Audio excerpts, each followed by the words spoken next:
Hi, Daniel here from Ablestar, and thanks for tuning in to another round of product updates. The big news this month is Shopify has finally raised the variant limit from 100 to over 2,000. We'll show you how you can use Ablestar to handle all these variants, as well as covering Shopify's new Unlisted product status and some improvements we've made to managing product images with spreadsheets. Let's get started. The big news this month is that Shopify has increased the variant limit for products from 100 to 2,048. You can see this in any store now in the Shopify admin, where by creating different options, you can create over 100 variations. In this example store, you see we've had size, width, and target gender, which bump us over the 100 variant limit. There's a few different things you can do with Ablestar Bulk Editor here. One thing is if you need to update all the variants at once, a fast way to do that is just to go to More Options, Bulk Edit Variants, and you will have the product and the variants selected automatically. If you need to filter for a specific option, you can do that here by saying like option one value, say contains 3, and it will select just the variants that you want to edit. If you want to make sure you're editing the right ones, we have a little preview icon here, which will show all the ones that contain value 3 in them. Another thing you can do is once you have the variant selected, you can go to Edit Products like you normally would, and you can do your modifications here. So if we wanted to decrease the price by 10%, we can do that here, and add rounding if we needed to.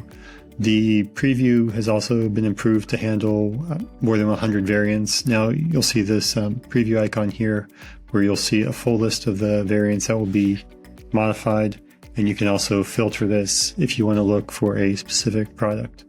This will help make it easier if you have lots of variants, and it won't overflow the display. After that, the process remains the same. We just click on Run Edit to modify the variants, and off you go. Besides that, the app will function normally. We have full support for 2048 variants with exports, spreadsheet edits, and everything else. Another change that Shopify has made this month is the introduction of a unlisted status. Previously, you could use an SEO.hidden meta field to hide products from search engines and all, but now there's this unlisted status which will prevent the product from showing up in search results and collection views, but you can still access it if you go directly to that page on your store. We have support for that in the app already. You can filter by the unlisted status if you want to.